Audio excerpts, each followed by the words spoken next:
Bonsoir à toutes et à tous, nous sommes le lundi 17 juin 2019, il est un peu plus de 18h et j'ai le grand plaisir de recevoir Christophe Mongraidien avec lequel on va parler de stratégie digitale. Alors Christophe, sans plus attendre, présente-toi, dis-nous un petit peu qui tu es, ce que tu fais. Moi j'ai juste noté une chose, tu vas me dire si je me trompe, je regarde mes notes là sur ma table là. Donc j'ai noté que tu étais formateur, consultant, coach et que tu es un spécialiste du mind mapping. Oui, en effet. Est-ce que j'ai bon? Alors attends, parce que là ici, voilà, la maîtrise du digital, c'est pas encore ça avec moi. Parce que là, j'étais dans Alors ici, Cognac Gel, ne quittez pas. Si Houston. En fait, voilà. Alors, oui, j'étais en train de regarder ton live en même temps et comme il y a un décalage, je t'entendais en double, c'était magnifique. Enfin, bon, ah oui, voilà. oui, faut faire attention, ouais, à l'écho, ouais. Alors, c'était quoi ta question, Christophe? Excuse-moi. Alors, je disais, Christophe, ça fait bizarre d'appeler quelqu'un Christophe, j'ai l'impression d'être un petit peu schizo dans ces cas-là. Ça peut aussi, hein. Je disais, Christophe, pour résumer, tu es formateur, consultant, coach et spécialiste en mind mapping. Est-ce que j'ai bon? T'as tout bon. T'as carrément tout bon. Bon, le truc, c'est vrai que ça fait beaucoup d'un coup. Ouais, c'est ouais, un peu ouais. plombier, électricien. J'ai même été jusqu'à relever sur ton site internet ce que tu as appelé, il y a un paragraphe, tu as appelé ça mots-clés. Et dans ces mots-clés, donc on retrouve mind mapping, coaching, formation, vision globale, facilitation, web, Mac, web marketing, innovation, créativité, changement. C'est beaucoup. C'est trop. Mais non, il y en a jamais trop, tu le sais bien, il y en a jamais trop. Alors tiens, allez, on va faire simple. Explique-nous un petit peu ton parcours et ce que tu fais aujourd'hui également. Donc comment t'en es arrivé là et puis voilà tout ce que tu es en train de faire actuellement et quels sont les services, les prestations que tu proposes actuellement. Bon, bah, j'ai commencé par le début. J'ai commencé par mon premier boulot en 80. C'était au siècle dernier, hein, donc ça remonte. C'était entre 91 et 98 par là. J'étais formateur dans une SS2I pendant toute cette période et mes clients c'était des garagistes et des concessionnaires donc sur toute la France et je les aidais. J'installais les réseaux locaux pour la SS2I et puis derrière je les formais pour faire la compta, les factures, la gestion du temps, gestion des heures, gestion des stocks, tout ça. Voilà, ça c'était le démarrage. Et puis en 99, je me suis formé aux énergies renouvelables, à la maîtrise de l'énergie à Chambéry pendant 4 mois. Donc c'était très très riche, c'était vraiment super, c'était vraiment passionnant. Voilà. Et puis pour faire mon stage photocopie de fin de formation, donc je dis stage photocopie parce que effectivement j'ai fait pas mal de photocopies au début. T'étais stagiaire, c'était ça, hein? Ouais, quasi. Ouais, mais c'est ça. J'étais stagiaire pendant 2 mois, quoi. Pendant 2 mois, et puis donc dans une association qui s'appelle le CLER, Comité de liaison énergie renouvelable. Et donc ça, c'est une association qui regroupe des professionnels et des acteurs des énergies renouvelables en France. Donc le but de cette association, c'est de développer le réseautage au sein des professionnels du renouvelable, et puis aussi d'être force de proposition auprès des politiques. Ok. Voilà, donc là-dedans, moi, ce que j'ai fait pendant jusqu'en 2007, je me suis occupé du centre de doc, du site web, des outils de communication en interne et aussi de gestion du temps en interne, donc les agendas partagés, tous ces trucs-là, et puis des outils aussi à l'externe pour les adhérents. Voilà, donc là j'ai expérimenté Salesforce, j'ai expérimenté pas mal d'outils géniaux pour faciliter la vie à tout le monde. Et puis je cherchais des nouveaux adhérents aussi, puisque c'était aussi faisait aussi partie de mon boulot. Donc voilà, tu sais tout. Et en 2000, alors attends, je vais accélérer parce que sinon on s'en sort plus. Et alors j'ai mangé des frites, donc là non, c'est trop long. Donc là non, en 2005 j'ai rencontré le mind mapping sur une péniche, parce que j'étais à Montreuil à ce moment-là. D'accord. Et ça a été une révélation. ça a été une révélation. Ça a été un truc génial. Donc après, j'ai pu arrêter d'en faire pendant jusqu'à maintenant en fait. Hein. Donc ça, c'est ce truc-là, ça c'est génial. Je sais pas si tu vas voir quelque chose, mais Si, on voit voilà à peu près ce très que bien, c'est. Ouais. effectivement. Ouais. Ah bon, c'est mon petit carnet que je trimballe tout le temps avec moi.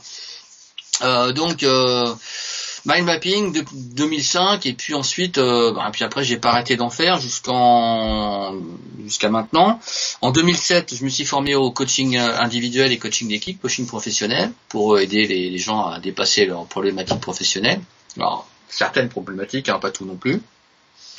Encore que voilà. Et puis en 2008, je me suis lancé. Donc j'ai dit au revoir à l'association. Ça n'a pas été facile parce que c'était vraiment sympa. Il y avait c'était vraiment une bonne ambiance, mais j'avais vraiment envie de faire autre chose, faire d'autres choses. J'aurais bien aimé tout faire, mais ça c'est mon problème. J'aurais bien aimé rester au clair puis en même temps faire autre chose, mais là c'était difficile en termes de planning. Donc voilà. Et en 2010. J'ai atterri à Tours et voilà. Donc depuis je travaille sur Tours. Mon bureau est à Tours et mes clients sont un peu à Tours, beaucoup à Paris, un peu à Lyon, puis un peu partout parce qu'il y a aussi des clients ailleurs. Donc il y en a pas que là. Qu'est-ce que tu fais exactement du coup aujourd'hui? Enfin, depuis que tu es installé à Tours, tu proposes des formations, du coaching. Alors c'est principalement des formations mind mapping, principalement jusqu'à présent. Ouais. Donc ça c'est quand même le gros truc. Aussi des créations de sites web, mais ça c'est un peu sur demande des clients parce que c'est vrai que j'en parle pas. Donc je fais des sites sous WordPress, donc pour ceux qui ont besoin de mettre en place quelque chose. Donc là c'est vraiment le bouche à oreille et puis le relationnel, on va dire. Ce que j'en fais pas pour tout le monde. Enfin c'est pas quelque chose d'élitiste, mais j'ai envie de le faire tranquillement. Voilà, okay. Et que les choses se passent dans la décontraction. Donc vraiment c'est complètement relationnel la mise en route d'un site web. Pour moi en tout cas. Après bon, on a qui fonctionne autrement, mais donc voilà. Et puis voilà, principalement je fais ça. Je fais aussi un peu de coaching individuel. Sur quoi exactement? Dont je parle pas. C'est principalement autour de la transition, les transitions professionnelles. Donc par exemple, ça peut être une micro-transition ou une méga-transition. Ça peut être un travailleur indépendant qui veut changer d'orientation professionnelle. Alors on rencontre pas ses clients par hasard en coaching. On rencontre souvent ceux qui ont les mêmes problématiques que toi. C'est assez marrant. Ou pas, ça dépend.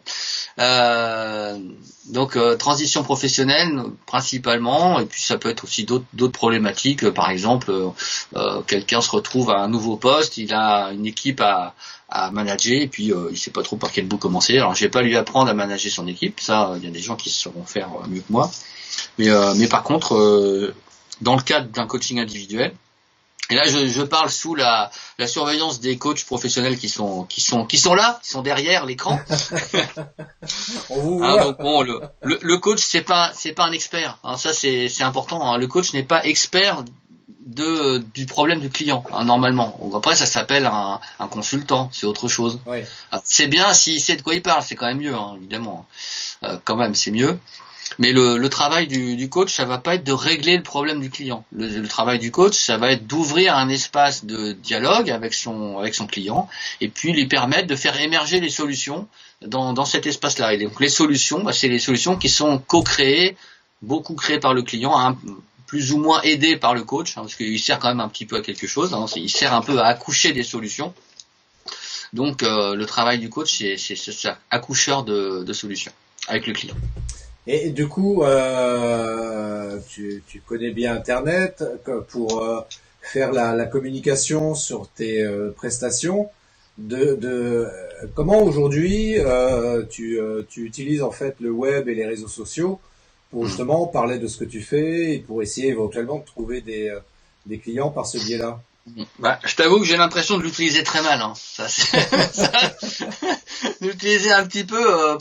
Un peu comme ça. Alors c'est vrai que les outils, je les utilise, mais les réseaux où je suis présent, c'est Facebook bien sûr, mais LinkedIn, Twitter un petit peu, Instagram depuis pas si longtemps que ça. Il y a quoi d'autre encore où je suis? C'est tout. C'est LinkedIn, Twitter, Instagram et Facebook, parce que les autres, Snapchat, j'y suis pas.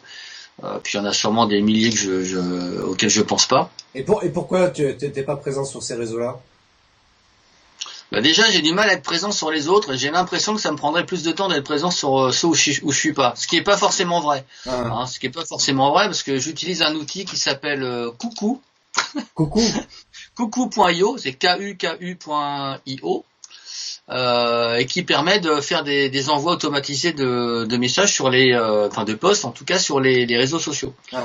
Donc il y en a plein des outils comme ça. Donc celui-là, j'avais une méga promo dessus. Et donc normalement c'est quelque chose à l'abonnement, ça coûte un bras et là j'avais eu l'occasion de l'avoir pour pas trop cher et puis avec une licence illimitée. Donc j'ai trouvé ça vachement bien et donc je l'utilise ponctuellement. Alors aujourd'hui c'est pas encore un gros réflexe. Et je pressens que c'est une petite erreur. Je pressens. Oui, bon, oui et non, parce que c'est vrai que, me diras. En définitive, on en revient toujours à la même problématique.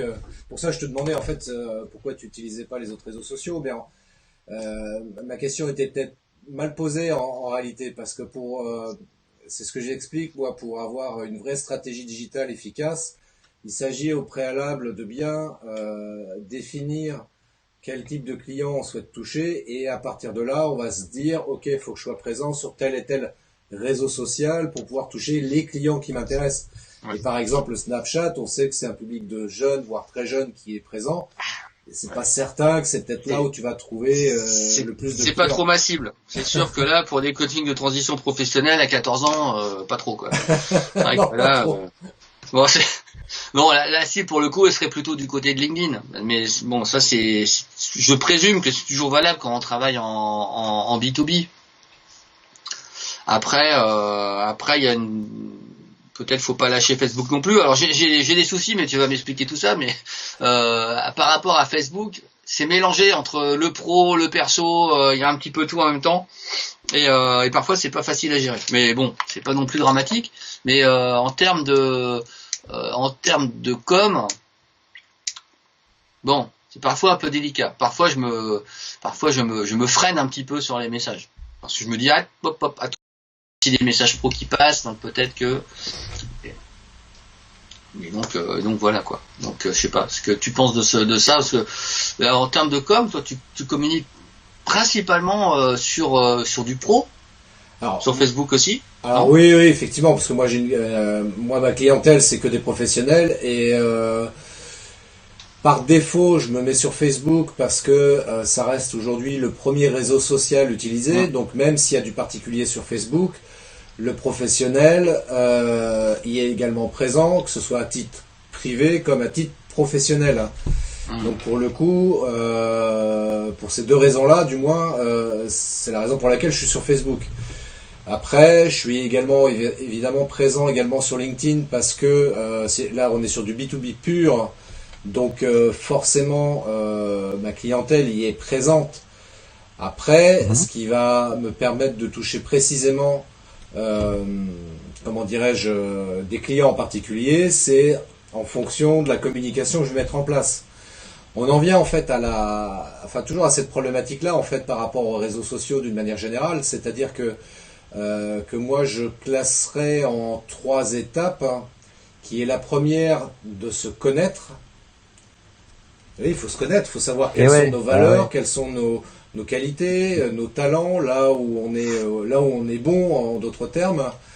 Une fois qu'on a bien cerné un petit peu quelles sont nos forces, c'est là où on va pouvoir commencer éventuellement à passer à la deuxième étape qui est de se faire connaître au travers des réseaux sociaux avec une communication adaptée, après avoir bien défini quel type de client on souhaite toucher.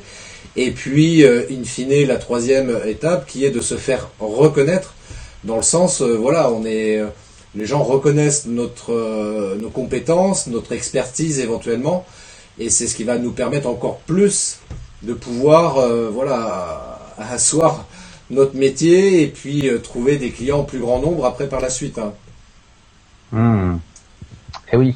Il y a Sylvain qui nous a rejoint. Alors il y a Raymond qui dit t'avais vu le message de Raymond, ouais. Ouais, je l'ai vu un peu trop tard. Donc, non, mais c'est pas grave. J'ai changé la source du micro par le micro de l'ordi et pas le micro qui est branché sur la caméra. Ouais.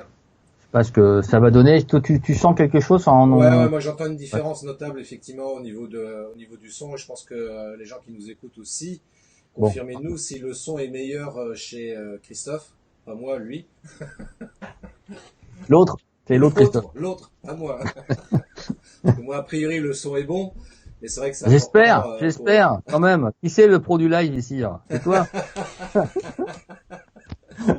J'avais pas noté ce son métallique. Bon, le son était pas extraordinaire, mais j'avais, d'après ce que disait Raymond, effectivement, que le son était un poil trop métallique par rapport à toi. Mais je suis vraiment désolé pour ça. On s'en excuse. Ça fait partie des aléas du direct. On pense que tout est ok, et puis pendant le live, on se rend compte qu'il y a encore un petit détail technique qu'il faut régler. Bref. Il y a quand même une chose que je trouve que tu fais bien, j'apprécie ton humilité, ta modestie, mais il y a quand même des choses que tu fais quand même très bien. Je pense par exemple aux formations en ligne que tu as mis par exemple sur un TPE, c'est un TPE.fr ou .com, je sais plus. .com. Je pense également à ta newsletter quotidienne que tu envoies aussi, parce que je trouve que ça super bien fait. Et comme je te l'avais déjà dit, moi ce que j'apprécie beaucoup, et c'est peut-être un truc auquel on peut aussi parler, parce que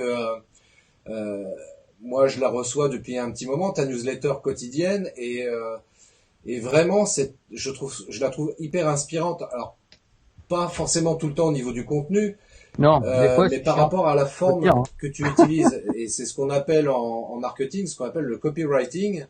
Yes. Et on sent que tu as été bien formé à ça, parce que franchement, c'est bien amené toute la formation que tu partages au travers de ces newsletters. Je trouve que c'est vachement bien amené, et ça donne à chaque fois envie d'en savoir plus et de se dire, allez, je vais cliquer -ici.com ou autre chose. / machin truc. Allez-y, cliquez plus, cliquez 2 fois, tiens, allez. Mais c'est vrai, je trouve ça vachement bien, quoi. Je trouve ça vachement bien. Donc, parle-nous un petit peu de ta newsletter. Comment, alors déjà comment et pourquoi tu as eu envie de mettre en place cette newsletter, et puis est-ce que c'est quelque chose de positif? Est-ce que c'est quelque chose qui t'apporte un plus à quelque niveau que ce soit au niveau de ton activité professionnelle? Ça m'intéresserait de savoir. Ouais. Alors pourquoi, comment? Pourquoi? Parce que ça fait des années en fait que je pense à envoyer. Enfin non, ça fait. Alors je remonte dans le temps encore. En 2011, 2010-2011, j'ai commencé à publier toutes les semaines une vidéo sur mon blog, sur le blog Efficart, avec des cartes mentales. Donc des cartes mentales en vidéo que je publiais une fois par semaine. C'était le lundi en général, sauf erreur. Mais enfin tous les lundis il y avait une nouvelle carte. Et donc j'envoyais un mail à mes abonnés à travers un autorépondeur. Donc toi tu utilises Mailchimp, des autorépondeurs, bon il y en a plein. Hein. Donc à ce moment-là j'ai utilisé Aweber au début, et puis après j'ai utilisé AJ Autorépondeur, et puis voilà, puis ça a changé encore. Au bout de quelques années, je me suis fatigué, j'avoue. Je ne savais plus par où commencer, et même une fois par semaine, c'était compliqué.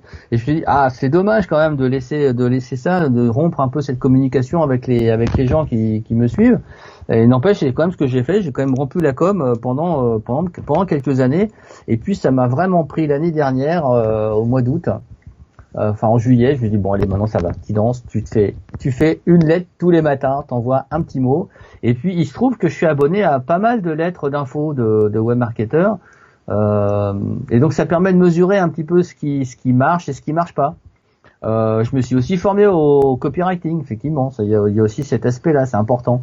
Tiens, au fait, j'ai toujours pas mis en route mon lien, bon peu importe, j'y pense que maintenant, sur écrirepourvendre.com. Pas de bol, il est non fonctionnel pour le moment. Il sera peut-être fonctionnel quand ce sera en mode replay. Donc écrirepourvendre.com, qui donne une formation au copywriting. Mais donc le copywriting, moi j'ai commencé à en manger dans les années très tôt en fait. Hein, dès que Internet dès que t'as le mail, dès que tu commences à t'intéresser à un sujet n'importe lequel, tu t'inscris sur une newsletter et puis tu reçois des messages régulièrement. Et il y en a un il y en a plusieurs qui m'ont appris pas mal. Le premier, évidemment, c'est Christian Godefroy. Ouais. Christian Godefroy, quand même le grand maître, bon, qui Ouais. est décédé en 2012, mais c'est quand même le pionnier francophone, celui qui a fait qui a lancé des dizaines de web marketeurs en France. C'était vraiment un gars exceptionnel. Donc bon, il a été éditeur de livres papier, il a écrit plein de bouquins, il a fait plein de choses. Et puis dans les années 2000, début 2000, on va dire, il a commencé à se lancer dans le web marketing. Donc il a revendu sa maison d'édition, puis il s'est lancé à 100% dans le web et il a fait un carton. Donc il a tout de suite alors il a édité des bouquins au format numérique, il a sorti plein de formations et notamment des formations web marketing, donc copywriting, les lancements, les super lancements. Alors, Donc, ce qui serait intéressant pour ceux qui connaissent pas le copywriting, est-ce que tu peux réexpliquer rapidement ce que c'est en une phrase? ah, t'avais bien expliqué, je sais plus où je l'ai lu, tu l'avais mis quelque part. Oui, je l'ai mis dans mon groupe privé. C'était en gros le copywriting, c'est l'art de d'écrire des choses pour pousser les gens à faire des trucs. C'est ça. Je En résume, résumé, hein. c'est ça, exactement. Je résume un peu brutalement, mais c'est tu lis un texte et tu dis ah ouais tiens c'est sympa, tiens je vais le faire. Alors je vais le faire, je vais au moins aller voir, hein, ou cliquer pour se renseigner ou pour acheter quelque chose, parce que bon c'est ça quand même a priori ça sert à faire agir la personne qui lit le texte. Donc ça et c'est très puissant même au format papier, hein, Oui. vous voyez en copywriting, le copywriting le plus puissant et par contre qui est absolument pas éthique, ce qui est vraiment c'est tellement l'horreur, c'est les lettres qui sont à destination des personnes âgées. Ouais. Alors ça c'est l'horreur, enfin vraiment c'est horrible, parce que j'ai eu l'occasion de le voir moi avec ma grand-mère qui est décédée maintenant, mais elle recevait des courriers complètement dingues avec un vraiment très fort, enfin quand je dis très fort, c'était manipulatoire, c'était monstrueux, mais ça marchait très bien. Alors évidemment, c'est dégueulasse de s'attaquer aux personnes âgées. Ça, c'est vrai. C'est clair, bien. c'est clair, c'est pas très Là honnête, ici, ouais. ici, c'est un peu le côté obscur du copywriting parce que on peut s'en servir pour plein de choses et c'est vrai que quand c'est utilisé de manière non éthique et il y en a qui le font, c'est vraiment l'horreur. En même temps, ça peut être aussi un moyen de faire passer des messages qui autrement ne passeraient pas. Bah, tu sais, je vais te dire, je vais te dire un truc, hein, ça reste qu'un outil. Après, tout dépend de l'usage qu'on en fait. Et quand c'est utilisé à bon escient, justement pour booster son activité professionnelle, Complètement. je veux dire, c'est un super outil, quoi. Quand on Un arrive à marteau, trouver par les bons exemple. mots, les bonnes phrases qui vont déclencher une action chez la personne qui tombe dessus, c'est génial, quoi. Bah, c'est absolument génial. Alors effectivement, après, c'est plus ou moins subtil. Hein. Ça, c'est là l'écueil, on va dire, du copywriting, parce que plus t'en lis, plus tu t'habitues. C'est un peu comme tout un tas de choses. D'ailleurs, tout ce qui aurait une apparence de pub. Il y a un copywriting très agressif américain il y a quelques années. C'était complètement démentiel. Enfin, c'est pas tout à fait terminé. Hein. Il y en a encore qui le font comme ça. Tu Hein. sais, je vais te dire là-dessus, tiens, on va ouvrir une petite parenthèse à ce sujet. C'est vrai que avec le web marketing aujourd'hui, on trouve sur les réseaux sociaux énormément de choses avec des gens qui te vendent du rêve, etc. Je pense Hein. notamment à ceux qui te disent voilà comment devenir millionnaire en une journée après avoir suivi ma formation qui va vous coûter 2 000 euros. Très franchement, alors en plus c'est des gens qui soit qui se sont formés, soit qui payent un copywriter pour pouvoir vendre rapidement leur truc, leur soupe, et ça marche évidemment parce qu'ils ont l'outil qui leur permet de pouvoir vendre Ouais. ça. Simplement le problème c'est que alors on va se dire ok super, les mecs ils gagnent énormément d'argent, ils arrivent à toucher énormément de monde. Hein, ils vont faire un live comme moi je fais ce soir avec 100, 200, 1000 personnes derrière, ce qui n'est pas mon cas présentement. Mais moi je dirais, je m'en fous, tu vois, par rapport à ça. Moi je préfère avoir une vraie éthique, je préfère toucher moins de monde, mais de le faire bien, tu vois, et que ce soit pérenne, que ce soit, voilà, que dans 5 ans, dans 10 ans, moi je vais être encore là. Ces gens-là, ils sont juste là pour faire un coup, une opération commerciale, ils vont se gaver de pognon sur le dos de personnes. Ok, c'est leur choix, mais moi je suis pas du tout dans cette optique-là. Et encore une fois, tout ça, ce sont des outils. Complètement. Servez-vous-en correctement et essayez de faire ça avec quand même un minimum d'éthique et de valeur, si vous voulez tout au moins avoir comment dirais-je, une activité professionnelle qui dure dans le temps et que vous soyez Voilà. fier de vous regarder dans le miroir le matin, quoi. Oui, parce que c'est vrai qu'arnaquer les petits vieux, c'est quand même dégueulasse, quoi. C'est carrément Donc, dégueulasse, mais oui, on peut le donc dire. bon, et puis le pire, c'est que ça marche, quoi. Enfin, c'est ça le truc le plus effrayant, c'est que ça fonctionne bien. Ah mais Donc oui, ça veut dire mais que c'est moi, un tu sais, outil, tiens, c'est un outil très puissant, et ça me fait penser au marteau. Hein. C'est un outil qui sert pour fabriquer des maisons, construire des meubles, tout ça, mais ça peut aussi servir pour les serial killers pour tuer des enfants. exactement. Donc si on peut éviter de tuer des enfants, De tuer les enfants et de plumer les petits vieux, ça serait pas voilà, mal. ça c'est pas bien. Bon, par contre, utiliser le copywriting pour parler de produits et de services de manière un peu fun, un peu différente. Enfin, il y a plusieurs manières de faire du copywriting. Hein. Mais bon, voilà. Donc c'est vrai que ça c'est vrai que j'en ai pas parlé tout à l'heure, mais c'est un des outils de com que j'utilise quand même pas mal, l'air de rien, parce que t'es abonné toi en plus, tu Ben reçois ça oui, tous moi je les suis mois. abonné à ta newsletter, donc je le vois bien, tu vois. C'est pour ça que je dis que c'est super inspirant ta newsletter. Bon. Abonnez-vous à la newsletter de Et Christophe voilà. Congradien. Voilà. Comme ça, vous verrez ce que c'est un petit peu le copywriting, vous verrez toutes les bonnes infos qu'il vous partage chaque jour. Et ça, Bien. c'est bien. C'est même super bien, mais je peux pas le dire moi-même, mais c'est vrai que les abonnés en parlent mieux. Bah Et oui, puis moi je suis abonné, je peux en parler, tu vois, je peux me permettre d'en voilà. parler. Donc bon, alors voilà, donc abonnez-vous, c'est facile. Il y a un lien sur le côté, enfin quelque part dans les commentaires. C'est pas dur, hein. Voilà, cherchez bien, vous allez le trouver. Si vous trouvez Ouais. pas, vous nous le dites, vous nous envoyez un message Oui, on et on vous trouvera. donne des infos. C'est pas trop secret, hein. C'est une liste privée, mais enfin c'est quand même assez facile d'y accéder. Hein. C'est quand même fun. Absolument, absolument. Non, non, mais c'est vrai que c'est important de le mentionner, cette histoire de copywriting, parce que blague à part, on va parler du côté positif des choses mais quand même. C'est vraiment un super outil parce que c'est vrai que ce soit pour son site, pour son blog, pour les, comment dirais-je, les formations en ligne éventuellement qu'on souhaite vendre, Hum. pour des produits que l'on souhaite vendre, même plus largement, euh, pour vraiment arriver à se démarquer, et d'autant plus sur un marché sur lequel on peut être très concurrentiel.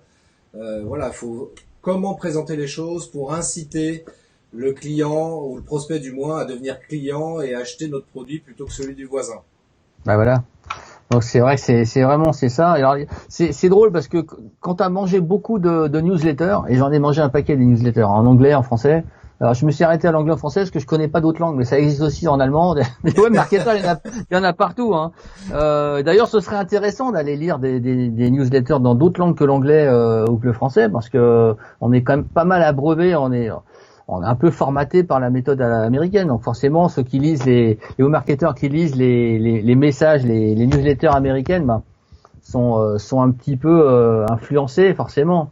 Ben, Donc ce que tu dis, c'est super juste effectivement parce que c'est vrai que on a tendance à dire que ouais, faut aller fureter un petit peu du côté anglophone pour voir un petit peu ce qui se fait par là-bas et puis s'inspirer des techniques parce que évidemment, ouais, je pense aux États-Unis en particulier où ils sont un petit peu plus en avance sur tout ça. Mais d'aller voir dans d'autres pays d'Europe ou d'Asie ou je ne sais où, ouais, ça peut être aussi inspirant, bien carrément. évidemment. Ouais, je me suis abonné à une lettre d'info en allemand. Bon, Ah, j'avoue que je la lis pas, mais je la lis pas beaucoup, quoi, on va dire. Non, parce d'accord, que ça traite de la créativité, tout ça. Donc je voulais voir un petit peu. Bon, apparemment c'est une pointure en Allemagne, donc qui envoie des courriers de temps en temps. Mais j'ai du mal à lire. Donc comme il y a des flots incessants de messages, bon bah voilà. Quoi. Bon, j'ai essayé. Mais quand t'es abonné à des dizaines de newsletters comme ça, au bout d'un moment tu vois ce qui te plaît, ce qui te plaît pas. Enfin assez vite. Hein. Tu en manges une, deux, trois, 10, 25, 50. Enfin, si tu arrives à 50, c'est que ça se passe bien, c'est que le format te convient et te gaffe pas trop. Donc quand c'est trop pub, trop rentre dedans, on peut avoir un petit rejet. Pas toujours, hein, parce que ça dépend comment on les lit. bah, tu sais, je vais te dire un truc, Christophe. Moi, il y a quelque chose, et je rebondis sur ce que tu viens de dire. C'est-à-dire que je vois par exemple, j'avais une discussion l'autre fois, je sais plus avec qui, on parlait des webinaires. Et les webinaires, ça fait depuis un petit moment que ça fonctionne en France, etc. Et c'est vrai que moi, pour en avoir mangé aussi un petit peu des webinaires, t'arrives là-dessus et ce qui est particulièrement agaçant chez certains qui organisent des webinaires, c'est qu'ils arrivent, ils te font poireauter pendant une heure et demie, tout ça pour te dire en fin de compte, voilà, pour l'instant, je vous ai rien dit du tout, mais si vous voulez en savoir plus, je vous vends une formation à 1000 ou 2000 euros, profitez-en. Là, je fais une promo moins 20%. Et ça, Ouais. c'est insupportable. Moi, Ah, les webinaires comme ça, toi, je veux plus les voir. Ouais, parce que ça me gonfle. Ça me gonfle de me sentir baladé pendant une plombe, tout ça pour qu'on vienne me vendre un truc, tu vois. Et tu ressors du webinaire, t'as, pour ainsi dire, quasiment rien appris. Tu repars même pas avec une astuce ou deux qui va pouvoir t'aider, au moins te dépatouiller dans ton business, tu vois. Et je trouve ça particulièrement gonflant. Et je suis vraiment en train de me dire que, ouais, enfin, moi, je sais pas, les webinaires, j'en ai pas encore fait, j'en ai pas encore, du moins, organisé. Et je me dis que si je dois en faire un, je ferai ça totalement différemment. C'est-à-dire que je viendrai pas en disant, je vais vous vendre ma soupe. On va faire un webinaire, ou alors je vous dis d'emblée, dès les premières minutes, voilà, je propose une formation, mais avant, je vais quand même vous donner 2, 3 astuces. Voilà, ces cadeaux qui vont vous permettre de vous dépatouiller et d'avancer dans votre business et surtout dans votre communication. Parce que Il y ça en a sert à qui, rien il y a- d'essayer de tromper les gens sont pas dupes et, c'est bon, on a compris maintenant. bah oui, bah On oui, a compris carrément. comment ça marche. C'est vrai que là, alors il y en a qui commencent à faire comme tu dis, c'est-à-dire que ils annoncent la couleur dès le début en disant soit ils vendent vraiment rien, ça peut arriver, Oui, oui, oui, c'est rare mais ça arrive. oui, oui. Soit ils annoncent dès le début, bon bah voilà, forcément je vais vous parler d'une formation à la fin, mais en attendant, exactement comme tu l'as décrit, bah on va voir ensemble quelques astuces pour régler tel ou tel problème. Donc c'est génial, au moins c'est transparent. Bah voilà, c'est ça, je pense qu'il faut être vachement transparent avec les gens. Ça sert à rien de les balader et qu'à la fin, les gens se sentent un petit peu enfumés en se disant putain, j'ai perdu mon temps et l'autre, il est là juste pour me vendre son truc, quoi. C'est bon, C'est quoi. ça. Je vais vous donner deux. Il y a plusieurs newsletters qui sont sympas, mais ouais, il y en a un que j'ai suivi pendant pas mal d'années. Alors bon, Christian Godefroy maintenant, comme il est décédé, évidemment, il écrit plus tellement de newsletters, mais il envoyait des messages très souvent aussi. Hein. Il en envoyait pas tous les jours, mais très souvent. Le tous les jours, c'est venu après. C'est pas c'est pas lui qui a inventé le message quotidien. Hein. C'est venu après.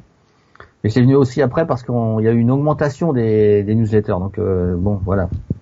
Après, tu vois, au niveau de la communication, enfin au niveau de la stratégie digitale, tu vois, il y a toujours cette question-là aussi de savoir, voilà, est-ce que je dois envoyer une newsletter? Si oui, à quelle fréquence? Comment je l'envoie? On va même pas parler des outils parce que c'est encore autre chose, c'est un autre débat, mais déjà au niveau, ouais, comment on fait, quoi? Comment on se prépare à ça? Bah, je crois que la première préparation, c'est de s'abonner à des newsletters. Je crois que c'est le premier truc. Parce que ça permet de voir ce qui nous plaît et ce qu'on n'aime pas. Donc à partir de là, bah, on va faire aussi un peu en fonction de ce qu'on aime, hein, l'air de rien. Alors, je sais pas si c'est la meilleure technique, j'en sais rien, mais en tout cas de s'abonner à plusieurs newsletters, c'est vraiment important. Parce que sinon, on sait pas forcément par quel bout commencer. Et puis ça permet de voir un petit peu les trucs qui marchent, tout ça.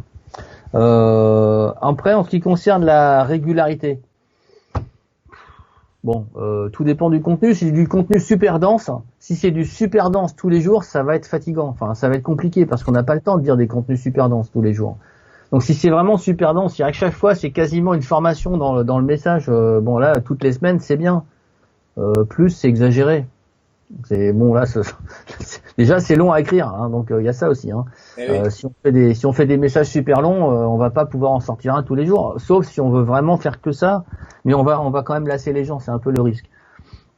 Après, si on n'a pas envie comme moi de faire des messages trop lourds en termes de contenu, pas faire trop lourd, bah tous les jours c'est bien, c'est pas mal. Il y a peu de gens Moi, qui je trouve que s'inscrivent sur la liste. effectivement, le format que tu utilises, c'est pas très long à lire. Voilà, ça se lit le temps de boire un café et encore. Voilà. Oui, c'est vrai que parfois, oui, si ton café est chaud, t'as pas le temps. Non, Non, bah à la rigueur, si ton café est chaud, tu relis 2 ou 3 fois la newsletter, et puis c'est marre. Voilà. Bon, et puis tu relis celle d'hier, d'avant-hier que t'as pas eu le temps de lire les fois d'avant. Aussi. Donc bon, c'est drôle parce qu'avec les outils pour envoyer des newsletters, t'as des outils statistiques d'ouverture, tout ça. Donc c'est assez marrant parce que tu vois un petit peu les modalités d'ouverture des messages. C'est quand est-ce que les gens ouvrent les messages, à quelle heure, sur quel lien ils cliquent, est-ce qu'ils en ouvrent plusieurs dans la journée. C'est assez marrant. Donc parfois il y en a qui vont ouvrir 3, 4, 5 messages à la suite. Ils n'ont pas eu le temps de lire les messages d'avant, donc tac. Mais oui. Mais d'ailleurs, c'est logique. Bah oui, c'est pas bizarre. Moi, je fais pareil. Hein. Bah oui, parce que c'est vrai que des fois, on n'a pas forcément le temps. Moi, je vais être honnête avec toi. Je reçois ta newsletter tous les jours, mais j'ai pas forcément le temps quand je la reçois de la lire. Donc j'ai créé un dossier spécial. Voilà les statistiques qui ont chuté. Je comprends maintenant pourquoi d'où ça vient. Non, mais j'ai créé un dossier spécial. Voilà, je mets toutes les newsletters là-dedans. Et ouais, parfois je les réouvre plus tard, voire certaines peut-être pas du tout non plus, je sais plus. parce que le sujet m'interpelle pas forcément, parce qu'il y a évidemment des sujets sur lesquels que tu abordes, qui vont pas m'interpeller particulièrement, mais je les classe quand même parce que je me dis peut-être qu'aujourd'hui ça m'intéresse pas, mais demain, tac, je vais me rappeler qu'il y a eu tel sujet, je vais refouiller dans mon dossier, retrouver le mail dont tu parlais de ce sujet-là, et je vais revenir là-dessus, tu vois. On sait jamais. Alors. Mais ce que tu dis, ceci étant dit, pour revenir là-dessus, quand même, c'est hyper important ce que tu viens de dire, à savoir, quand tu envoies une newsletter, effectivement, c'est d'envoyer ça depuis une plateforme, quelle qu'elle soit, mais qui te permette de savoir effectivement quel est le taux d'ouverture de l'email. S'il y a un lien dessus, est-ce que les gens ont cliqué sur le lien? Oui. C'est ce qu'on appelle les éléments statistiques, parce que ça, c'est super important. Bah sinon, tu sais pas où tu vas. Exactement. Tu risques juste de refaire la même boulette que la fois d'avant, alors qu'il y a eu aucun clic, aucune ouverture. Qu'est-ce qui s'est passé?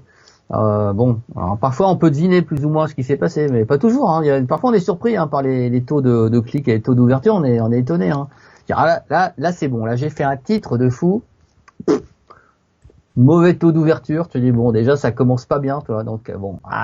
Alors il y a aussi les cas marrants, c'est que tu as des taux d'ouverture pas terribles, ça peut arriver genre 20%, mais par contre, je dis 20% parce que pour moi c'est un taux pas terrible. Les taux bons chez moi c'est plutôt de l'ordre de 50%. C'est pas mal hein. C'est pas mal, ouais, c'est quand même bien. Mais j'aimerais plus, moi, évidemment.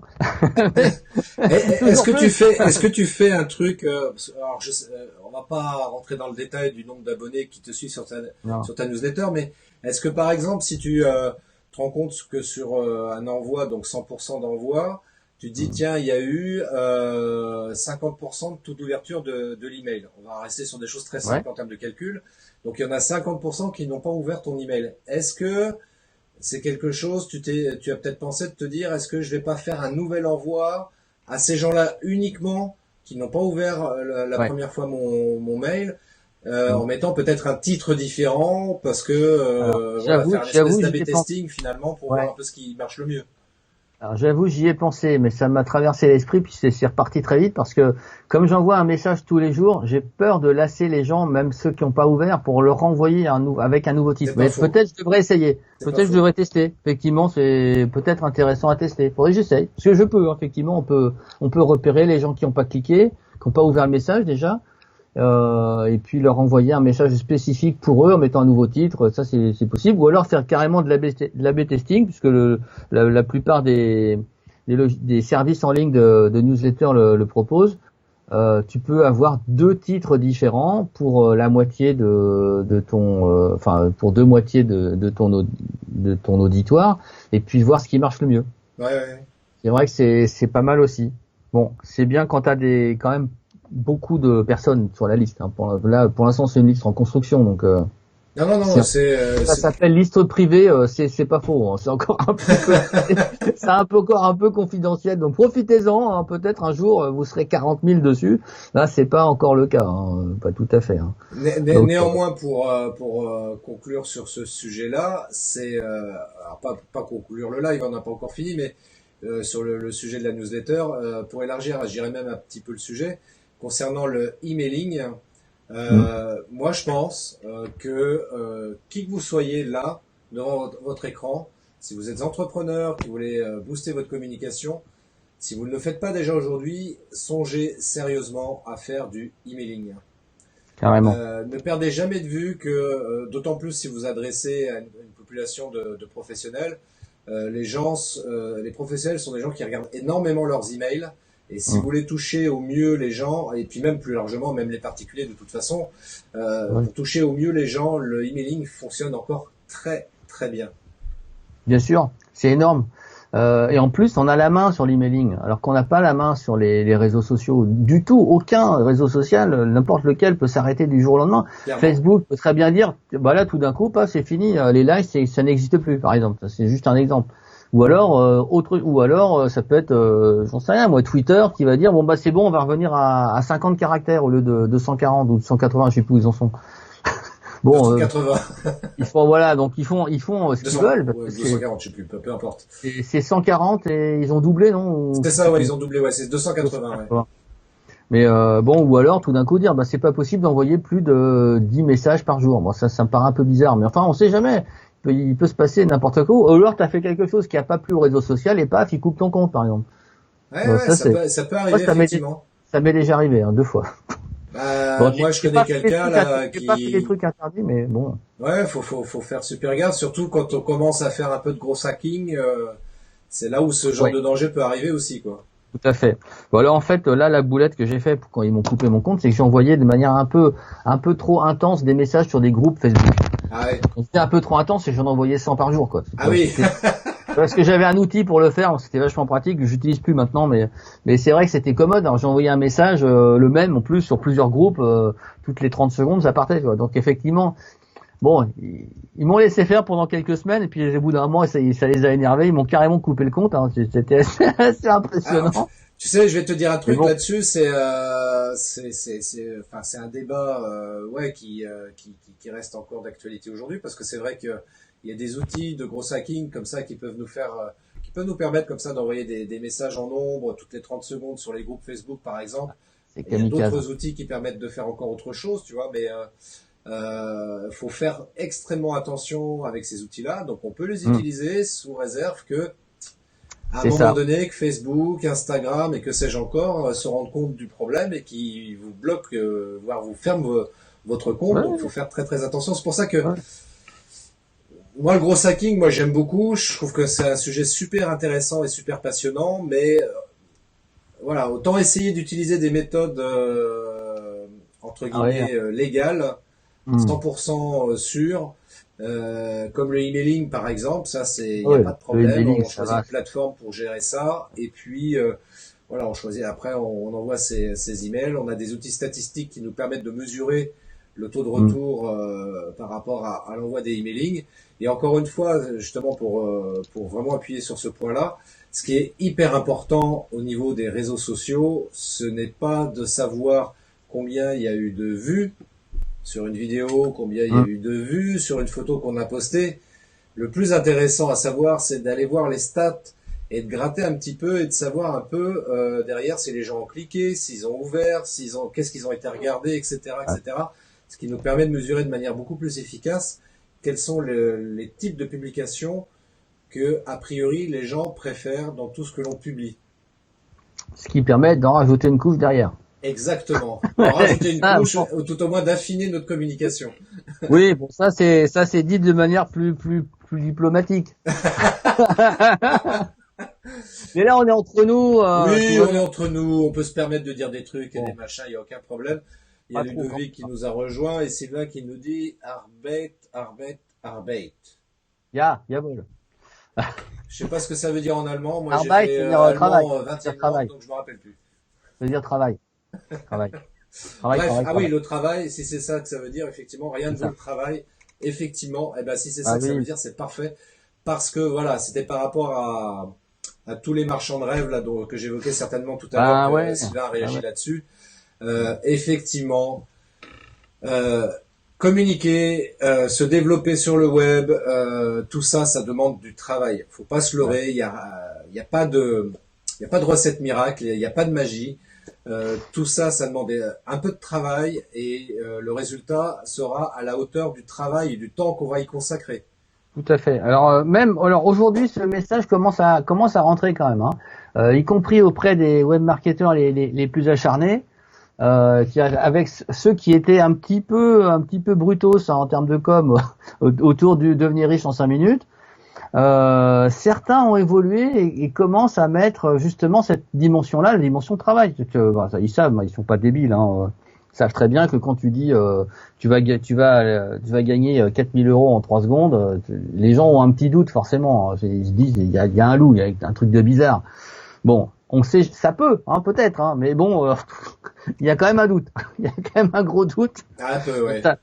Bon, ceci dit, sur les lancements orchestrés, c'était exactement ce qui se passait. Quand tu fais un lancement orchestré auprès d'un fichier client, on va dire prospect de 150 000 personnes, bon, avec un lancement orchestré, avec, je sais pas moi, un envoi massif de messages pendant plusieurs jours, forcément, tu vas faire des ventes au niveau du lancement. Enfin, en tout cas, c'est ce qui se faisait avant. Ça se fait plus trop maintenant. Ça s'est un peu calmé.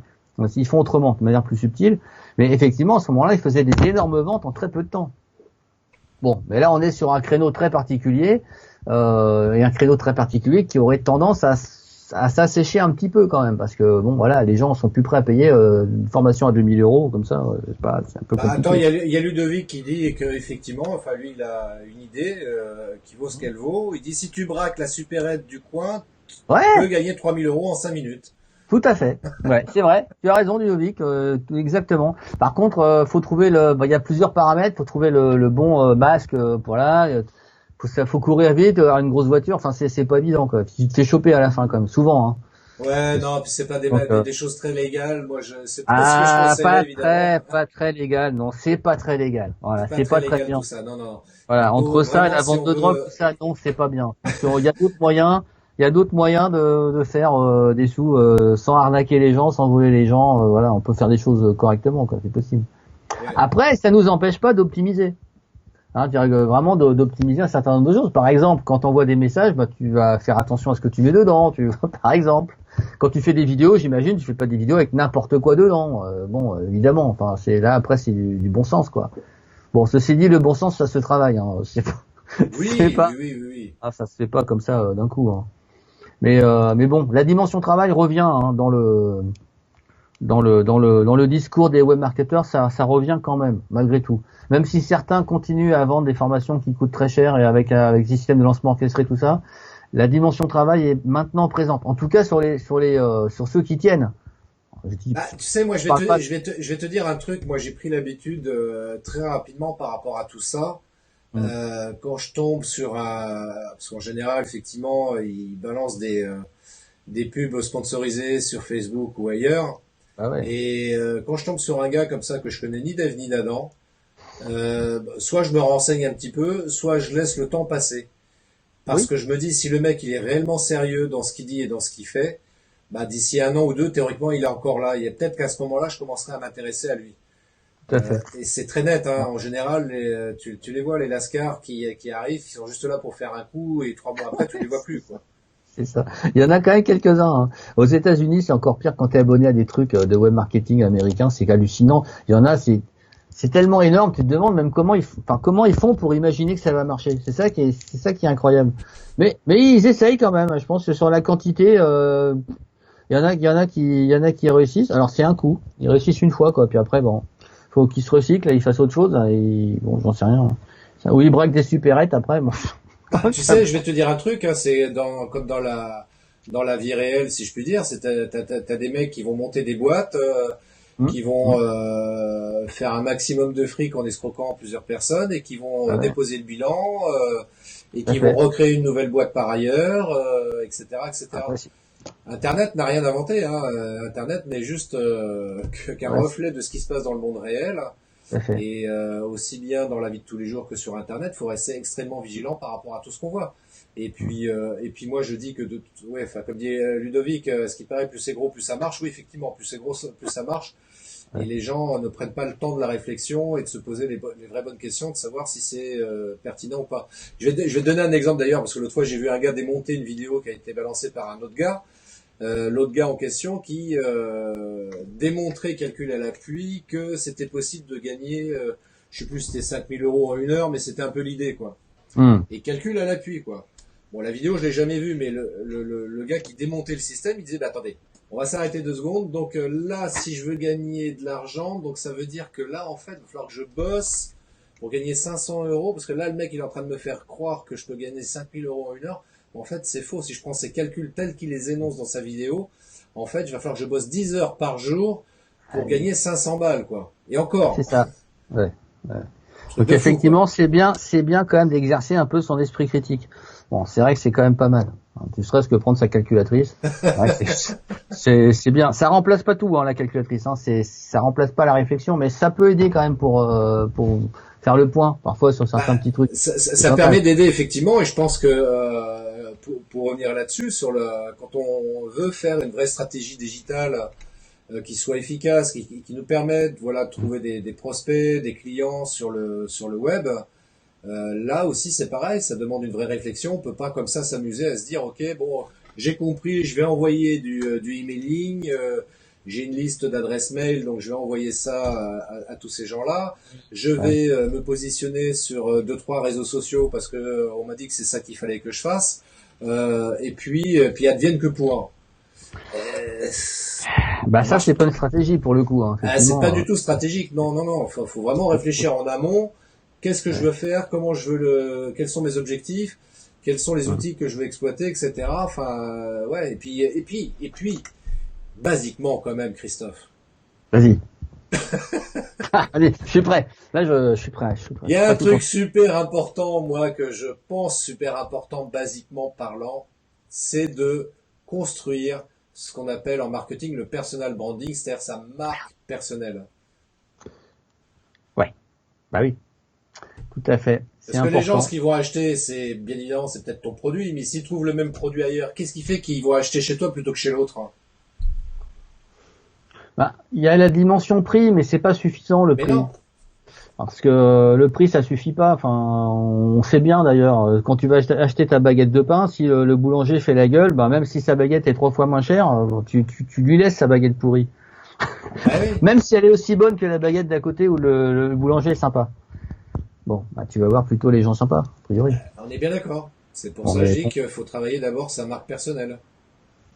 Donc bon, voilà. Après, ce qu'il faut faire, l'école de je sais pas quoi. Alors il y a un bouquin qui est connu comme ça, faites-vous des amis, je sais pas quoi. Oui, qui est comment très faire connu des amis d'ailleurs. de Dale Carnegie, ouais.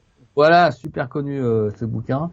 Je pense qu'il vaut le coup d'être lu quand même, malgré tout. Alors il est un peu vieux, mais les principes généraux sont quand même bons, même si c'est un vieux bouquin hein, maintenant. Hein. Tu ça n'empêche pas, il y a des ouais, ça date principes du début du siècle dernier, ce bouquin-là, mais je pense qu'effectivement, de s'inspirer de ce qui est énoncé dans ce bouquin-là, ça peut être vachement utile pour...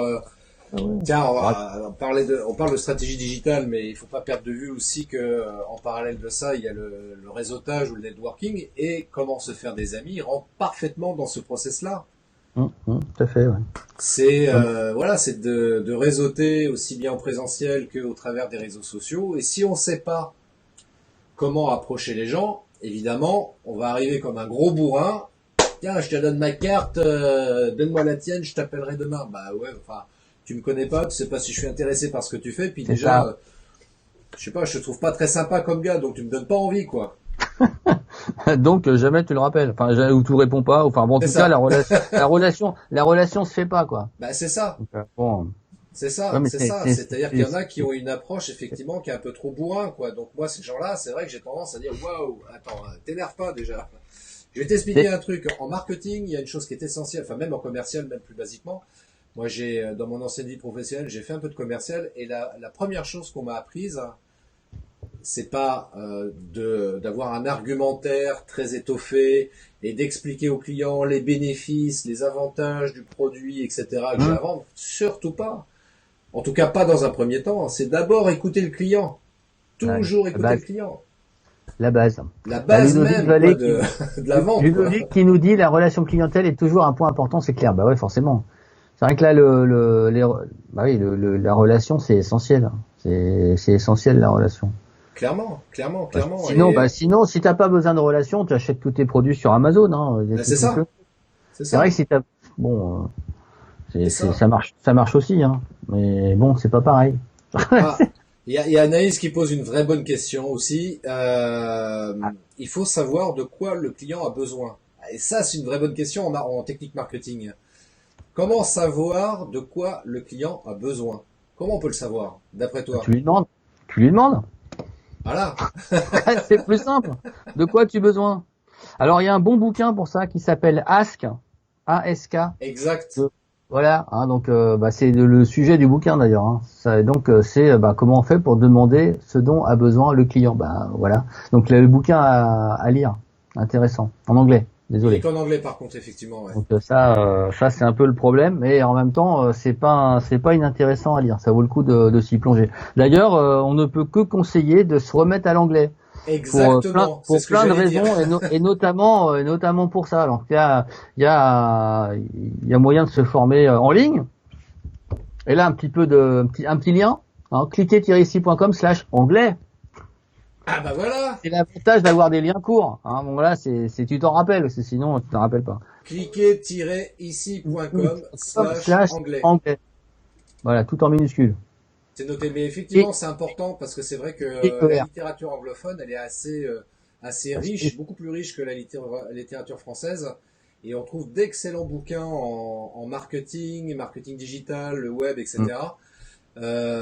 Passionnants dans la littérature anglophone. Et il y en a malheureusement très peu qui sont traduits en français. Ouais, voilà. Alors ceux qui sont traduits, en fait, en gros, on peut avoir une idée de la traduction en suivant. J'étais en train de chercher un bouquin. Bon, trop tard, je sais pas où il est. des piles de trucs. Bon. On peut avoir une idée de là où ça en est aux États-Unis en regardant 3-4 ans plus tard ce qui se passe en France au niveau des webmarketeurs. Hein. Ouais. C'est pas dur, hein. T'attends quelques années, le temps qu'eux ils se forment, qu'ils ingurgitent tout ça et qu'ils le refassent en français, et hop, c'est parti. Bon, ça s'accélère un petit peu, hein, j'imagine, hein, que plus ça va, plus ça s'accélère. À l'époque pas si lointaine de Christian Godefroy, c'était à peu près le délai. Maintenant, je sais pas si c'est peut-être un peu plus rapide. Alors, sinon, il y a un truc aussi qu'on n'a pas abordé concernant ce qui peut aider à... Parce que je suis en train de chercher en même temps sur mon portable pour pas que je dise de bêtises. Il y a ce qu'on appelle les podcasts. Enfin, là, c'est pour rebondir notamment sur ce que tu es en train d'expliquer. Parce que moi, les podcasts, c'est quelque chose que j'écoute de plus en plus, justement. Et c'est des podcasts qui sont vraiment destinés aux entrepreneurs, au marketing, etc. Et il y en a 3. Tiens, je vais faire la promo de 3. Parce que le CSA nous permet de donner 3 marques, alors je vais pouvoir donner 3 marques. Ce qui est bien, c'est qu'on fait vraiment ce qu'on veut sur les lives Facebook. Enfin, pour l'instant. Oui, pour l'instant, ça va peut-être pas durer. Pour un jour, on n'aura plus le droit, il y aura des bips automatiques sur les marques, mais là, pour l'instant, on peut le faire. Si je peux vous conseiller 3 podcasts à suivre et écouter quand vous le voulez, bien évidemment. Alors, le premier, moi, que j'écoute, c'est le podcast de Lingensia, qui s'appelle Solopreneur, qui est vraiment un podcast destiné aux entrepreneurs, qui est hyper bien. Moi, c'est quelqu'un que je suis de manière très très assidue. Il y en a un second aussi que j'aime beaucoup, qui est plus orienté marketing, donc là qui s'appelle Marketing Mania, alors qui est très connu dans le milieu, si je puis dire. Ouais, ça fait. Ouais, non mais c'est vrai, c'est. Et c'est Stanislas Leloup qui gère ce podcast. Enfin, il est présent par ailleurs sur les réseaux sociaux, mais sur ce podcast, vraiment, c'est super intéressant. Je vous invite aussi à suivre ce podcast-là. Il y en a un troisième qui s'appelle La Révolution digitale de François-Paul Lambert, qui est vachement bien aussi. Et voilà, faites votre choix, faites vos courses, mais voilà, en termes de podcast, moi, c'est quelque chose que j'exploite pas encore aujourd'hui, et c'est bien dommage. Parce qu'il va falloir que je m'y mette vraiment, parce que comme tu disais tout à l'heure, Christophe, c'est quelque chose qui, aux États-Unis par exemple, qui est beaucoup utilisé. Il y a fort à parier que d'ici 1 an ou 2, ça se développe beaucoup également en France. Alors, il y a certains webmarketeurs, mais c'est toujours les webmarketeurs qui sont en avance sur le sujet, parce que ceux qui font autre chose comme toi ou moi, voilà, on est peut-être un petit peu moins connecté, on a peut-être un petit peu moins la pression, et puis c'est moins copiable, collable. Ouais. Donc, quoique encore un petit peu, mais il y en a un qui fait ça depuis un petit moment et qui alterne entre les vidéos, les podcasts, beaucoup les podcasts. Son nom c'est Jean Rivière. Ah, je connais pas celui-là. Jean Rivière, c'était au tout début, c'était il y a peut-être plus de 10 ans, c'était travailler en slip dans votre salon. Hein. C'était ça son truc. Hein. Et donc bon, après lui, je sais pas comment il travaillait vraiment. Hein, je pense qu'il devait être habillé, hein, mais en tout cas maintenant, il continue depuis plus de 10 ans. Il vend des formations web marketing et c'est lui son format actuel, c'est le podcast. Vraiment, il est sur le podcast. Mais au bout d'un moment, il en a marre, il se remet à la vidéo. Bah, donc là, il est un peu comme sans lui, hein, finalement. Il y en a un, l'autre fois, j'écoutais, j'arrive plus à me rappeler qui c'est, qui disait qu'effectivement, qui faisait beaucoup, enfin, il était hyper présent sur YouTube et il avait arrêté YouTube pour se consacrer uniquement au podcast. Ouais. Je me rappelle plus qui. C'est peut-être Jean Rivière, parce que Jean Rivière, c'est marketing naturel, son nouveau titre. Avant, il s'appelait Web Marketing Junkie. C'était son. Je sais plus. Mais en tous les cas, enfin, c'est vrai que aujourd'hui, en termes de com, il y a. Alors moi, c'est vrai que moi, je viens de la vidéo, donc j'ai énormément tendance à dire, et j'ai raison de le dire en plus, que de faire des vidéos, c'est hyper important, hyper bien, et encore plus de faire des lives. parce que voilà, pour résumer, ça permet de gagner en notoriété, en crédibilité, en visibilité, enfin bref. Et néanmoins, peut-être que voilà, selon votre stratégie, après c'est toujours pareil, tout ça, ce sont que des moyens. Voilà, savoir qu'il y a les podcasts qui sont là, ça existe, ça marche bien aussi, ça marche même très bien et ça va se développer de plus en plus dans les prochains mois 2020-2021. On va commencer à voir vraiment des choses qui se mettent en place sur les podcasts et on voit de toute façon les grandes radios françaises qui sont déjà présentes en podcast, c'est Pas mal d'années, hallucinant. ouais. Ouais, elles sont toutes podcastées. Alors, Oui, ce qui est oui. pas mal aussi avec le podcast, c'est que tu peux en faire en même temps que tu fais des vidéos. Là, par exemple, tu peux très bien transformer ce qu'on fait maintenant tout de suite, là en vidéo, transformer ça en podcast dans la foulée. Parce que Clairement, finalement, le podcast, c'est de l'audio. Hein. clairement. Faut juste faire attention au visuel pour qu'il n'y ait pas de qu'il n'y ait pas de loupé. Regardez à l'écran les trucs et finalement personne ne voit rien parce qu'en podcast, forcément, t'as pas d'image, t'as juste le son. Mais ça peut être une méthode de feignant pour faire les deux en même temps. Alors Récupérer la piste et faire de l'audio. moi, j'appelle pas ça une méthode de feignant. Moi, j'appelle ça savoir faire du recyclage. Tu sais, on est dans l'ère de l'écologie, etc. Tout à fait. Et moi, j'adore cette notion de recyclage, c'est-à-dire que voilà, effectivement, je fais une vidéo, bah, je récupère juste la bande son pour en faire un podcast derrière, et ça marchera aussi bien. Et du coup, je suis visible aussi bien sur YouTube que sur une plateforme de podcast quelconque, soit iTunes ou autre. Et ça, c'est pas mal.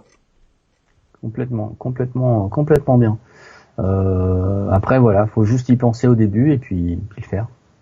Alors c'est d'ailleurs un des problèmes d'ailleurs de ça, de la communication à travers les réseaux sociaux ou tout un tas d'autres supports, mais c'est la régularité. Ça c'est le gros truc, c'est le gros truc. Moi j'ai du bol, enfin du bol c'est pas du bol, c'est un choix. Depuis le 1er août dernier, j'envoie un message tous les matins. Bon, j'ai dû en louper 2 peut-être depuis, mais peut-être pas. Bon, je les rattrape. Mais ça, enfin, perso, c'est un truc qui est un peu étrange parce que faire aussi régulier tous les jours, c'est magique pour moi. Enfin, pourtant il y a plein de choses qu'on fait régulièrement, se laver les dents, tout ça, on le fait tous les jours. Hein. Mais bon, ça, c'est encore une autre histoire. Mais pour la vidéo, est-ce qu'on peut faire une vidéo tous les jours? Oui, il y en a qui font des vidéos tous les jours. Ça existe. Moi, je t'avouerai, je me suis amusé à l'exercice en septembre dernier. Entre le 1er et le 30 septembre, j'ai fait une vidéo par jour. Et ça allait? Super exercice, hyper intéressant. Pour l'instant, j'ai pas retrouvé la motivation pour le refaire. Ou alors, si je dois le refaire, je le referai différemment. Parce que c'est vrai que comme je suis réalisateur vidéo, j'avais le souci de bien faire les choses, peut-être trop bien faire les choses, et du coup, ça devenait très chronophage. Ça me prenait beaucoup de temps, voilà, pour mettre des titres, des effets, des machins, etc. Et je me suis dit, ouais, si je dois refaire la même chose, je le referai différemment parce que déjà, quand je l'ai fait en septembre dernier, c'est quelque chose qui était déjà un petit peu has-been. Mais je voulais absolument m'essayer à l'exercice pour voir ce que ça représentait comme charge de travail. Et puis techniquement, par rapport au référencement sur YouTube, si ça générait quelque chose derrière. Et bah voilà, c'était intéressant pour moi par rapport à ça, quoi. Mais aujourd'hui, en 2019, pardon. Le temps passe, hein. Le temps passe. On s'en rend pas compte, mon pauvre monsieur. Vitesse démesurée. Vitesse démesurée, ça c'est une référence d'un film, pour un film que tu connais. Vitesse démesurée. Vitesse démesurée? Ouais. Ah bah oui, quand même, le casque. Vitesse démesurée. Tac, tac. Non. Non, je vois pas. Ah, c'est la folle histoire de l'espace. Ah bah oui. Oh là là. Quand même. Un film culte. Ah, voilà. Vraiment. Ah bah oui, c'était la bonne époque, ça, les années 80 avec Mel Brooks. Ça. C'était monstrueux. Passez-moi ce désir au peigne fin. Et hop, ils sortent le peigne géant pour, bon. Ah, voilà. Bref. Bon, il y a Ludovic qui doit nous laisser, qui va regarder la fin en replay. Salut Ludovic. Oui. À plus, il n'y a pas de souci. Et puis Anaïs qui nous dit, c'est un peu le principe du vlog. Effectivement, c'est le principe du vlog. Faire une vidéo, alors peut-être pas par jour, mais faire une vidéo régulièrement en termes de contenu. Voilà, au lieu de faire un blog avec du texte, on fait un vlog, c'est-à-dire qu'on fait un blog mais que avec de la vidéo. Donc encore une fois, ce sont moi je dirais pour résumer un petit peu tout ça, il est important, il est essentiel de travailler vraiment sur sa stratégie digitale. C'est indispensable faute de quoi on va passer beaucoup de temps à faire du contenu, à faire beaucoup de choses pour avoir un résultat quasi nul, si c'est pas nul. Et finalement, ça va être décourageant et on va se dire, on arrête les réseaux sociaux, on arrête tout ça, ça n'apporte rien. Et je vais revenir à des méthodes traditionnelles, c'est-à-dire que je vais aller faire du porte-à-porte et puis c'est tout. Non. Non. C'est vraiment, si vous faites les choses correctement, consciencieusement, avec bon sens, comme le disait tout à l'heure Christophe, voilà, juste du bon sens et vraiment préparer sa stratégie, avoir un vrai calendrier, savoir définir son client, savoir sur quelle plateforme on veut aller, et puis bien identifier son personal branding, sa marque personnelle, pour qu'on puisse se démarquer, surtout qu'on soit sur un marché concurrentiel ou pas d'ailleurs, ce que j'allais dire surtout si on est sur un marché concurrentiel, mais c'est pas forcément vrai. Ce qui est important, c'est vraiment de marquer les esprits. Donc c'est d'avoir une vraie marque personnelle et à partir de là, mettre en place sa stratégie. Si on fait les choses comme ça, alors certes ça va demander un peu de travail, mais au moins ça sera payant à l'arrivée, c'est-à-dire que vous allez pouvoir développer votre activité professionnelle, vous allez pouvoir trouver des clients, vendre vos produits, vendre vos prestations, et c'est comme ça que ça va marcher. Mais que grâce au travail. Donc après que vous fassiez du podcast ou du comment dirais-je, de la vidéo ou uniquement un blog avec du texte, après, quel que soit le choix, il faut bien le penser au départ, bien préparer son action et être un bon stratège comme le bouquin dont j'ai oublié l'auteur, c'est L'art de la guerre de oui, non chinois. Ouais, enfin bref, L'art de la guerre, c'est aussi pareil une référence. Bon, c'est bon, ouais. Tu l'as lu? Moi, j'ai pas lu. Hein, je l'ai parcouru. Je t'avouerai, ça fait quelques temps et je l'ai pas relu. Moi, ce que j'avais bien aimé dans ce bouquin-là, alors c'est pas spécialement l'aspect militaire qui moi m'intéresse absolument pas. On va être très clair là-dessus. Moi, je suis pas du tout militaire et j'ai jamais fait l'armée non plus. Mais c'est pas le sujet. Mais c'est juste pour avoir le principe. C'est-à-dire qu'à partir du moment où tu veux, t'as un objectif. Tu te dis, ok, je veux, par exemple, en tant qu'entrepreneur, je veux mettre à mon compte, je veux pouvoir vivre de mon activité, qui est une passion. C'est mieux que son activité soit une passion, parce que si on fait un job qui nous plaît pas, c'est un peu con. Mais je veux vivre de mon activité. Et puis, moi, ce que j'aimerais bien, parce que j'ai réfléchi, j'ai peut-être vu un comptable par rapport à ça. Moi, ce qui m'intéresserait, ça serait peut-être de faire, je vais dire n'importe quoi, 100 000 euros de chiffre d'affaires à l'année. Ok. Eh bien, comme dans ce bouquin-là, l'art de la guerre, c'est-à-dire mettre en place une vraie stratégie. Comment je peux faire pour atteindre cet objectif financier? Qu'est-ce que je dois mettre en place? Qu'est-ce que, éventuellement, les compétences que je dois acquérir pour pouvoir atteindre cet objectif-là? Parce qu'évidemment, on arrive avec son savoir-faire et ses compétences, mais il y a peut-être besoin, si par exemple, je me dis, tiens, ça serait peut-être un blog qu'il faudrait que je fasse, est-ce qu'il va pas falloir que j'apprenne à créer un blog? Voilà, pour pouvoir vendre mon produit ou mon service, tu vois. Donc, mais ça demande une vraie stratégie. Il faut pas faire les choses n'importe comment, parce que sinon, ça marchera pas. Voilà, c'est ça le truc. Et donc là, Christophe nous a mis un lien vers l'art de la guerre de Sun Tzu. Voilà, c'est ça. Voilà, Sun Tzu, tout à fait. J'avais oublié le nom. C'est pas bizarre, en même temps. Alors pour finir, tiens Christophe, à moins que tu aies un petit dernier truc à dire là-dessus. Sur l'art de la guerre, non, rien pas du sur tout. l'art de la guerre, mais sur la stratégie, le marketing digital. J'ai deux, trois petites questions encore à te poser. Ouais, ici, pour le coup, l'expert, c'est plutôt toi sur la stratégie digitale. Moi, pas trop, hein. J'applique de temps en temps des choses, mais voilà. Alors, encore une fois, tu fais preuve de modestie parce que tu appliques des méthodes qui sont vraiment hyper intéressantes. Hein. C'est un peu à l'insu de mon plein gré, hein. Mais, bon, ok, écoute. Parfois j'ai la sensation de faire un petit peu, pas toujours de manière très régulière. En tout cas, au niveau des posts sur les réseaux sociaux, mais en général, je parle pas pour la lettre d'info qui paraît vraiment tous les jours, mais pour les réseaux sociaux, bon, c'est un peu quand ça me prend, mais bon. Ouais, mais quand ça te prend, je trouve que ça te prend bien quand même. Hein. Ah, déjà c'est bien. Continuez. Pour finir, Christophe, tiens, allez, j'ai 4 questions à te poser.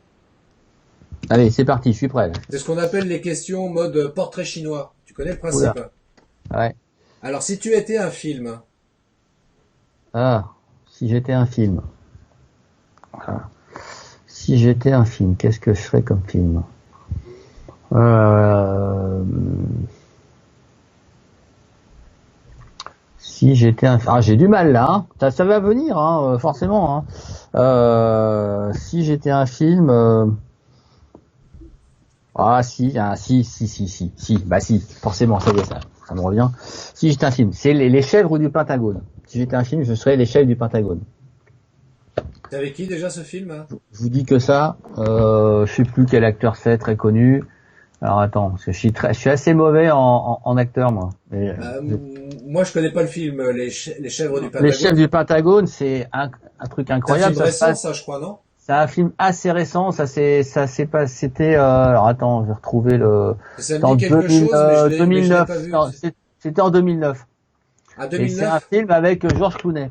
Avec George Clooney. Ah, ok, d'accord, ok. C'est Voilà. complètement dingue. Alors, ça se passe en Irak en fait exactement. Et ça raconte l'histoire d'un ancien militaire ou d'un militaire même qui monte une unité spéciale dans l'armée américaine pour sauver la terre. Un truc complètement dingue. D'accord. Entre les babacools et puis les tueurs quoi. Et c'est assez génial. Ce que j'aime en fait, c'est la dimension un peu dingue du personnage. J'adore les personnages dingues. Même dans la vraie vie, hein. Enfin, sauf s'ils sont dans le méchant, ça c'est très différent. Hein. On peut être dingue mais gentil. Donc lui c'est un dingue, mais c'est un dingue qui a une vision. Voilà. Donc il a une vision. Et bon, il se fait un petit peu rattraper quand même malheureusement par le réel, mais c'est bon, je ne peux que conseiller ce film. Et alors, j'aime ce film parce que ça me fait penser un peu à peut-être une petite dimension de moi-même Ouais. sur avoir une vision, avoir envie que les choses se marchent mieux dans le monde. Oui, c'est donc les chefs du Pentagone carrément. Ok, ça Et marche. puis il y a l'aspect un peu martial que je trouve toujours intéressant. Ok, ça marche. À te juger. Bon, voilà. Question suivante, donc, si tu étais un hashtag. Hashtag curiosité. Hashtag curiosité. Bon. Ok. Pourquoi pas. Ou hashtag mind mapping, mais bon, ça je l'ai déjà marqué plein de fois. C'est un peu. Non, c'est mais un peu curiosité, beaucoup. je trouve ça très bon. Je trouve ça très, Bon. très intéressant. C'est pas mal, ça. Si tu étais un super pouvoir. Si j'étais un super pouvoir, remonter dans le temps. Ah ça, j'adorerais faire ça. Pourquoi? Parce que tu peux changer des trucs. Ah, t'imagines? Les choses qui marchent pas, ou alors remonter dans le temps et régler un truc que t'as pas forcément fait comme il fallait à ce moment-là, ou alors régler un problème historique. Bon, je dis pas tuer Hitler, hein, parce que il y en a plein qui ont essayé dans les films, hein, les films de science-fiction. Hein. Des fois, ça marche pas très bien, Ah, mais remontons dans le temps, ouais, je pense que c'est un truc pas mal. Ça me plairait beaucoup, ouais, remonter dans le temps. Ou alors il y a d'autres super pouvoirs qui sont intéressants. Hein, la télékinésie, par exemple, voilà, pouvoir déplacer des objets à distance. Ça, c'est pas mal aussi. ok. Bon, je sais pas si tu pensais à ce genre de super pouvoir, mais bon, j'aime bien celui-là. Non, non, mais c'est pas mal. Bah, justement, tiens, tu parles de déplacer des objets à distance. Pour finir, si tu étais un objet. Ah, c'est compliqué les portraits chinois. Hein. C'est bien chinois comme truc. Hein. Euh, si j'étais un objet. Si j'étais un objet. Je sais pas, Christophe, j'en sais rien. Je t'avoue, je sais pas. Il me faudrait me laisser de réfléchir une demi-heure, puis on n'a pas le temps. Si j'étais un objet. Un stylo, ouais, pourquoi pas. Ouais, un stylo, Ah ouais, c'est pour pas faire du mal. mind mapping. Pour faire du mind mapping, c'est indispensable. En plus, c'est vrai que l'usage du stylo, c'est un petit peu tout le temps. Enfin, moi, j'aime bien avoir un stylo sous la main. J'en ai des centaines à la maison. C'est l'horreur, il y en a partout, il y en a des pleines boîtes. Bon, ceci dit, ça m'empêche pas de courir après les stylos de temps en temps, hein, mais bon. Et oui, parce qu'ils sont tout le temps ailleurs. Ils sont rares. Enfin là, j'en ai deux sous la main, donc ça super, je suis sauvé. Mais sinon, ça arrive de temps en temps, il y en a pas. Mais oui, stylo, ouais, c'est un objet qui peut être sympa. Je sais pas si moi-même je pourrais être un stylo, ça j'en sais rien, mais dans une autre vie peut-être, hein, je sais pas. Hein. J'espère que non, parce que c'est quand même pas un métier facile, stylo. Hein. Tiens, allez, Quand tu marches plus. une dernière question, une question subsidiaire qui me vient juste à l'esprit, parce que je suis en train de repenser là au lien que tu as posté là concernant le bouquin de Sun Tzu là. T'as d'ailleurs, si tu avais un livre à recommander, quel serait le bouquin que t'aimerais, quel bouquin éventuellement même que tu recommandes le plus, hein?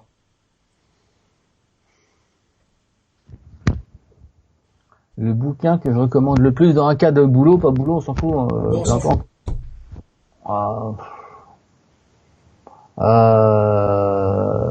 Il y a plusieurs bouquins qui m'ont marqué. Bah si, forcément, alors là c'est tous parce qu'il y en a plein. C'est toutes les nouvelles ou les romans d'Asimov autour des robots. Là, ça, forcément, les robots, le cycle des robots, c'est quand même le gros truc. Il faut lire. Pourquoi faut le lire en un mot, pourquoi faudrait le lire? Faut le lire parce que aujourd'hui on commence à voir arriver des robots. Bon, des robots autonomes, des robots machin, des robots qui font des trucs dans les usines, ça fait des années maintenant, mais les robots qui commencent à sortir dans les rues, ça, il y en a pas encore, mais autour de l'intelligence artificielle, autour de l'automatisation, autour de tous ces trucs-là, et ça fait émerger des problématiques éthiques, forcément. Voilà, donc qu'est-ce qu'on peut faire avec, qu'est-ce qu'il faut pas faire avec, qu'est-ce qu'on a le droit, comment les robots peuvent évoluer éventuellement. Alors donc Asimov, c'est lui qui a inventé les 3 lois de la robotique. Que tu connais, les 3 lois de la robotique, c'est la base en science-fiction, et même aujourd'hui c'est une référence, les 3 lois de la robotique d'Asimov. Donc la première loi, c'est obéir aux êtres humains. Donc déjà ça met dans l'ambiance.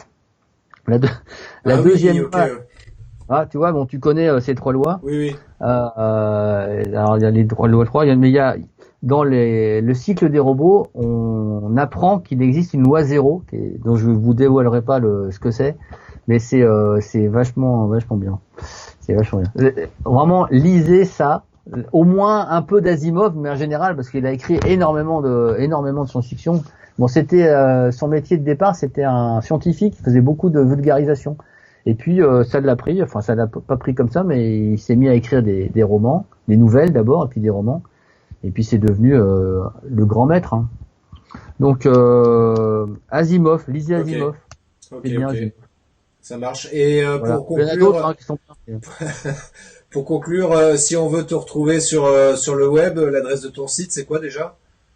C'est efficacitécreative.com, tout collé sans accent. Tiens, mets-le en commentaire, pour que les gens puissent le retrouver facilement. Alors, tout à l'heure, j'ai mis un lien vers la lettre d'info. Très bien. Efficacité créative. Alors, c'est un peu long, hein, mais alors, efficacité créative. Je suis capable de me tromper, en plus. Hein. Efficacité créative.com. Voilà, ça y est, c'est dans la boîte. Cool. Donc les gens peuvent te contacter par le biais de ce site, et puis on peut te retrouver donc sur Facebook, sur Instagram, Twitter, LinkedIn. Ouais, tout à fait. Parfait. C'est très facile. Suffit de mettre mon nom. C'est pas très dur. En plus, comme j'ai un nom bizarre, c'est facile à trouver. Donc c'est l'avantage des noms un peu atypiques. Hein, c'est pratique. Donc, bon, c'est cool. Bien. Ça marche. Génial. Merci à toi, Christophe. Il est déjà 7h20. Eh ouais, ça passe. Ça passe vite en bonne compagnie. Merci cool. Anaïs. Oui, il va faire un tour sur son site, tu vas voir, et il y a plein de choses intéressantes. Christophe vraiment propose des choses hyper intéressantes. Et d'ailleurs, si je puis me permettre, c'est grâce à Christophe que j'ai appris à faire du mind mapping, qui est aujourd'hui un outil qui me sert vraiment beaucoup. C'est un super outil, c'est hyper efficace pour faire de la prise de notes, pour préparer un projet.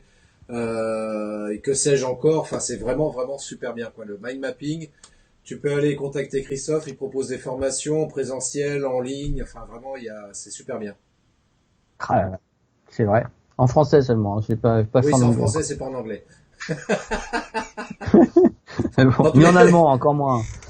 En anglais, d'accord, je pourrais peut-être me débrouiller un petit peu, mais en allemand, tout ça, oubliez-moi. En tout cas, merci beaucoup Christophe de ta présence et de toutes les infos que tu nous as partagées ce soir. C'était un vrai plaisir. Je t'en prie, je suis content de participer à tes lives à chaque fois, c'est trop bien. Voilà, c'est détendu, et puis voilà, on papote entre nous, mais on sait qu'il y a plein de gens autour quand même. Donc, oui, il y a des gens qui regardent. Voilà, bon, puis c'est l'occasion de s'échanger des bonnes idées, et puis voilà quoi. Hein. Il y a Anaïs qui nous dit merci Christophe et Christophe, j'ai pas tout compris mais j'ai capté les grandes lignes, merci à tous les deux. Écoute, merci à toi aussi Anaïs. Merci Anaïs, super. Et puis ceci étant dit, c'est ce que je rappelle en fin de live, si vous avez des questions, n'hésitez pas à vous me laisser un message au-dessus, si vous êtes sur Facebook et quelque part si c'est sur YouTube ou ailleurs. Bref, vous m'envoyez un message, j'y répondrai volontiers, je transmettrai éventuellement à Christophe si vous vous rappelez plus comment faire pour le contacter. Et sinon, vous pouvez contacter Christophe, comme on vient de le dire. Voilà, vous avez l'adresse de son site là qui est en commentaire ici sur sur la page Facebook. Et puis je le remettrai en commentaire aussi dans la description de la vidéo, également pour qu'on puisse te retrouver rapidement. En tous les cas, merci beaucoup Christophe. Si vous souhaitez donc me suivre également, vous cliquez sur like, sur j'aime. Si vous avez des questions en dehors de ce live par rapport à mon activité, c'est pareil. Vous pouvez me contacter par Facebook, par mon site web cteprod.fr. Je serai ravi d'y répondre. Je vous rappelle d'ailleurs que j'offre un audit gratuit de 30 minutes. Il suffit de prendre rendez-vous via mon site web cteprod.fr. Il y a un lien vers mon agenda sur lequel il y a une plage sur laquelle je suis dispo. C'est sur Calendly que tu dois connaître, Christophe. Mais carrément, j'ai un lien Calendly sur mon site. Calendly, c'est top. C'est vraiment bien. C'est vraiment bien. C'est super. Ça te permet de gérer les rendez-vous téléphoniques et autres rendez-vous d'ailleurs, mais en ligne et de manière interactive avec ton agenda Google. C'est génial comme truc. Vraiment, c'est génial. Puis en plus, ça peut être gratuit. Donc, c'est bien. Ah bah, dans la version gratuite, déjà, tu peux faire beaucoup de choses avec, hein. Bah, j'utilise celle-ci, ça va très très bien. Ah oui, c'est très très bien. Eh bien, c'est une très bonne idée. Alors là, vraiment, je ne peux que conseiller à tout le monde de bénéficier de ce génial essai de 30 minutes gratuit parce que vous êtes sûr d'avoir des bons conseils pointus qui vont bien. Donc là, si Christophe peut pas vous aider, vous êtes remboursé de toute façon. Donc, Voilà, comme c'est gratuit, je vous rembourse gratuitement. Voilà. Non, mais là, c'est bien de profiter de l'occasion parce que peut-être Christophe ne sera pas aussi disponible que maintenant. Encore que là, je suis sûr qu'il déjà il prend du temps pour le faire. 30 minutes, ça a l'air de rien, mais c'est 30 minutes quand même. Hein. Donc, avoir accès à un expert comme Christophe dans tous les domaines qu'il maîtrise, réseaux sociaux, vidéos et tout un tas d'autres choses, c'est super bien. Donc, moi, si je te connaissais pas, je t'appellerais. Quand je te connais, je t'appelle quand même, donc de temps en temps, je t'appelle. C'est ce que j'allais dire. Oui, parce que c'est bizarre comme phrase sinon. Hein. C'est un peu comme je te connais, je t'appelle pas parce que en fait non, comme je te connais, je t'appellerai 2 fois plus. Voilà, c'est ça. Voilà. Ok, bon bah écoutez, merci à toutes et à tous. Je vous donne rendez-vous à très bientôt pour un prochain live. En attendant, je vous souhaite une très très belle semaine et comme je dis toujours, longue vie et prospérité. Bye bye. Bye.